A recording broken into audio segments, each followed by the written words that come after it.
अस्सलाम वालेकुम, मैं हूं नूरुल आरफीन सिद्दीकी और आप देख रहे हैं आरफीन नामा। सद हज़ार शुक्र है उस पाक परवरदिगार आलम की ज़ात बाबरकत का जिसने कल के मैच में पाकिस्तान को जो शानदार और तारीख़ी फ़तह और ऑस्ट्रेलिया को जो इबरतनाक शिकस्त और तारीख़ साज हज़ीमत नसीब की, यूँ समझिए कि मज़ा आ गया। पाकिस्तान की इस फतह की ख़ास बात, पाकिस्तान ने ऑस्ट्रेलिया को खेल के हर शोबे में यकसर यूँ समझिए कि बेदस्त पा किए रखा। मैच के इब्तदाई लम्हात से ही रिजवान की कैलकुलेशन अल्लाह ताला ने बिल्कुल दुरुस्त साबित की जब उन्होंने टॉस जीत कर और फील्डिंग का जो है वो फ़ैसला किया।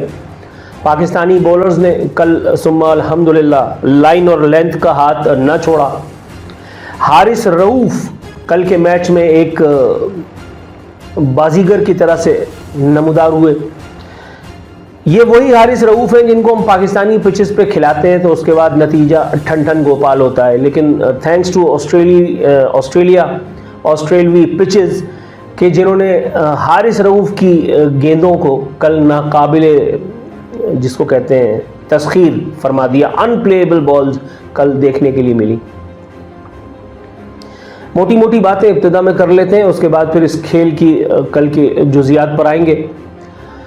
साइम अयूब नामी बैट्समैन, इस बच्चे को जो मेरे हिसाब से मेरे सामने तो बच्चा ही है, मैं इसको देखकर यकीन कीजिए खुशगवार हैरत में पड़ गया। So young he is, so young. और जिस सुबुक रफ्तारी के साथ, जिस इत्मीनान के साथ वो ऑस्ट्रेलवी पिचेस पर बॉलर्स की इज्जत लूट रहा था, यकीन नहीं आ रहा था कि ये पाकिस्तान का कोई नौज़ायदा बच्चा, कोई नौज़ायदा प्लेयर है और ऑस्ट्रेलवी पिचेस से ये बिल्कुल हम आहंग नहीं है। ऐसा लग रहा था इसका जन्म ही वहाँ हुआ है। रिजवान का वो जो शॉट था यार, मैं पहले उसको नजराने अकीदत पेश करूँ। रिजवान, एक तो तुम्हें पता है मैं तुमसे मोहब्बत करता हूँ, अल्लाह का शुक्र सुम्मा अल्हम्दुलिल्लाह, अल्लाह ताला ने तुम्हारी ज़ात से लोगों को जो हुस्न ज़न में मुब्तला कर रखा है, मैं भी उन लोगों में से एक हूँ। और ऊपर से जब से मैंने तुम्हें माशाअल्लाह तबलीग के काम में मसरूफ़ देखा है, तुम्हारी इज़्ज़त दिल में और बढ़ गई है। अल्लाह ताला की मशीयत तुम्हारे साथ भी है, तुम्हें कप्तान भी बनाया है। फिर ख़ास तौर पे वो एक लम्हा मुझे अच्छी तरह से याद है कि जब तुम हॉस्पिटल में लेटे हुए थे, शायद दिल की कोई तकलीफ़ थी, और उसके बाद अगले रोज़ अल्लाह ताला ने तुम्हें उठा करके और एन ग्राउंड में जैसे कि खड़ा कर दिया था।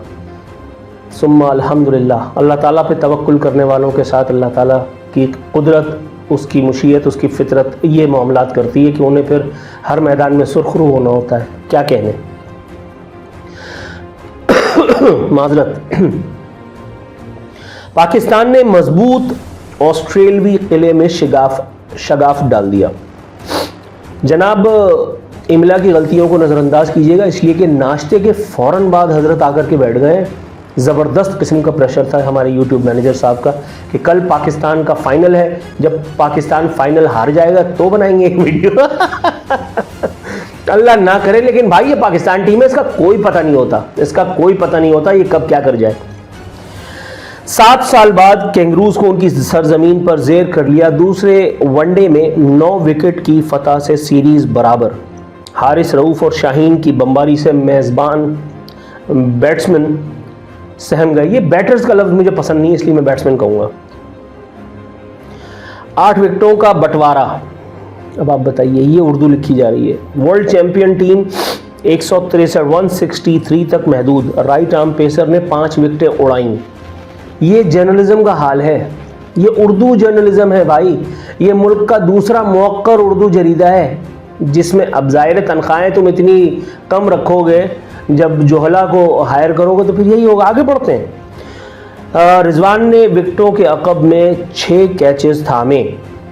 अच्छा, रिजवान के बारे में मैं अभी पढ़ रहा था कि अगर रिजवान किसी एक अभी कोई बदबूदार प्लेयर था, अगर उसका कैच ना गिरा देते तो एक नया वर्ल्ड रिकॉर्ड होता। एक ही मैच में विकेटों के पीछे 7वां शिकार अगर वो फरमा लेते। लेकिन बहरहाल हम रिजवान से राज़ी हैं, बल्कि यूँ कहिए कि राज़ी ब रज़ा हैं।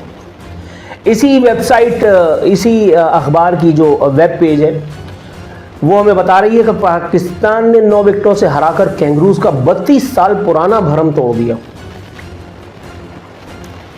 क्या बात है। एडिलेड में खेले गए दूसरे वनडे में पाकिस्तान ने ऑस्ट्रेलिया को एकतरफा मुकाबले के बाद 9 विकेटों से शिकस्त देकर तारीखी जीत दर्ज की। अब ये देखो जाहिलों का, जीत दर्ज नहीं की जाती, हासिल की जाती है। खैर, रिजवान का इसमें क्या कसूर है, इसमें हारिस रऊफ का क्या कसूर है, इसमें शाहीन अफरीदी का, साइम अयूब का क्या कसूर है। I love them, I love all of them. ये अल्लाह मारा बाबर पता नहीं कल खेला था कि नहीं खेला था, मैंने तो खैर वो सिर्फ हाइलाइट्स जो फेसबुक पे वो टोटे नज़र आते हैं, मैं तो सिर्फ उसी में देख लेता हूँ मैच, और उसी में काम पूरा हो जाता है। ये जनाजे को क्यों पाकिस्तान टीम के साथ रखा है यार, ये बाबर नामी क्या कर रहा है, क्या उखाड़ा है इसने। पिछले मैच में, मतलब उससे पिछले मैच में, उससे पिछले मैच में बहुत कम ही याद आ रहा है कि मतलब इन्होंने कुछ खास तीर तोप तलवार चलाया हो। फिर भी इनकी लाश उठाए पाकिस्तान टीम दुनिया भर में घूम रही है। मोहसिन नकवी जो हैं वो जो सर्जरी करना चाहते थे उनको बीसीओ से ही फुर्सत नहीं मिल रही है। क्या हो रहा है। साइम अयूब और हारिस रऊफ ने जो इनिंग्स खेली, उसके साथ साथ कामरान नामी एक खिलाड़ी जो मेरा ख्याल है पिछले मैच में खेला था, कामरान ने, उसकी मैंने देखी छिड़खानी, वो ऑस्ट्रेलियाई प्लेयर्स को विकेट के सामने खड़ा रह करके और जिस तरह से टीज़ कर रहा था ताकि वो खेल पर अपनी यकसुई, अपनी गिरफ्त खो दे। ये देखकर भी बड़ी खुशी महसूस हुई कि चलो जावेद मियांदाद की जो बची खुची सुन्नत थी वो अब किसी तरह से एक मरतबा फिर उसमें जान पड़ी है। अच्छा है जनाब। पर्थ में कल ये मैच खेला जाएगा। पर्थ में जो कुछ भी होगा इसका अहवाल तो हम आपको इंशाअल्लाह ताला बाद में बताएंगे, लेकिन आप यकीन जानिए जो कुछ कल हुआ उससे वो वाला दर्द भी ख़त्म हो गया कि जिसमें भारतीय टीम ने आने से इनकार कर दिया, चैंपियंस ट्रॉफी हम नहीं खेलेंगे, अपनी माँ के पलाने में जाओ। मोहसिन नकवी ने भी कुछ इसी किस्म की बात की है, उन्होंने इतना खुला नहीं कहा जितना मैं कह रहा हूँ, लेकिन बहरहाल मैं मोहसिन नकवी तो नहीं हूँ इसलिए मैं कह सकता हूँ।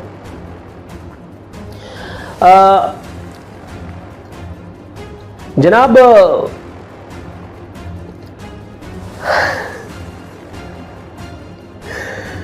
रिजवान की छेड़खानी, इस प्लेयर का क्या नाम है, जेम्पा पता नहीं क्या नाम है। रिजवान फरमाते क्या मुझे रिव्यू लेना चाहिए, बॉलर्स की उम्दा कारकर्दगी ने रिजवान का एतमाद बढ़ा दिया। आप यकीन कीजिए, मैं आपको बड़े एतमाद के साथ ये बात बता रहा हूँ कि जब आपका तवक्कुल अल्लाह ताला पर हो। रिजवान की वो बात मुझे बड़ी पसंद आई, इस वजह से नहीं कि वो मुझे पसंद है ऑलरेडी, उस बात से तवक्कुल अल्लाह जो है वो झलकता है। रिजवान से जब किसी ने पूछा कप्तानी संभालने के बाद कि आपको जो कप्तानी मिली है उसके बाद अब आपका आइंदा का लायामल, तो रिजवान ने बड़े वाज़ेह अंदाज में कहा कि मैंने कप्तानी मांगी नहीं थी, ये अल्लाह रब्बुल इज़्ज़त की तरफ से मुझे मिली है, तो इसलिए मैं इसे खुशदिली से कबूल करता हूँ।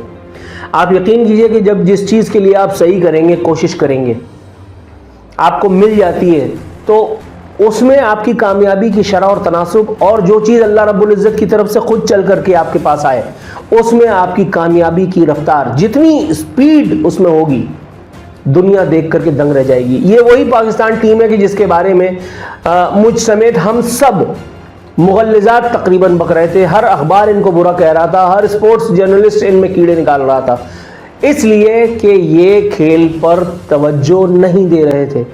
और आज यही वो शिकस्त खुर्दा टीम है, लगता ही नहीं इसको देख करके, सिर्फ वो एक जनाजा उसको साइड पे कर करके और आपने रिजवान को जो है वो फ्रंट पे लेकर के आए हैं। यार एक आदमी का बैड पैच चल रहा है, एक आदमी का बुरा वक्त चल रहा है भाई, उस बैड पैच में उस बदबख्त को खुद भी समझ में नहीं आ रहा कि यार अल्लाह ने तुझे इतनी इज्जत दी है, दुनिया भर में तेरे इतने फैंस, इतने मद्दा हैं, क्रिकेट खेलने वाले बड़े बड़े जगादरी तुम्हारी बैटिंग के दिलदादा हैं, तुम ये खेल के मैदान में खड़े होकर के और शिट करके चले जाते हो, तुम्हें शर्म नहीं आ रही।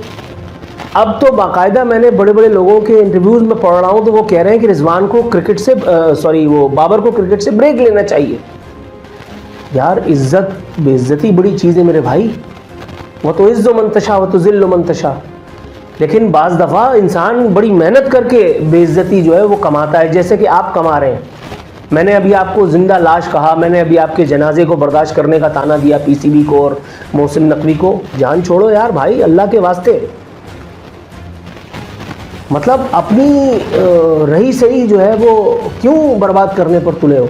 इन्हीं खेल के मैदानों ने तुम्हें इज्जत दी थी, इसी जगह तुम्हें अल्लाह ताला ने वो इफ्तिखार अता फरमाया कि जिसका ताज तुम्हारे सर पे लिए लिए पाकिस्तानी फैंस तुम्हें अपने कंधों पे उठा के घूमते थे। और आज तुम्हारा ये हाल है कि तुम पिच पे जाते हो और शिट करके निकल जाते हो थोड़ी देर में। कोई छंकना बजाता हुआ आता है और बाबर की विकेट लेकर के वो घर चला जाता है। मतलब कोई खुदा का खौफ कर यार भाई। मतलब आपका, मुझे किसी मेरे बड़े बदतरीन दुश्मन ने एक बड़ा खूबसूरत मशवरा दिया था और मैं आज तक उसको भूला नहीं हूँ। ये अजीब बात कर रहा हूँ मैं, लेकिन सुनिएगा।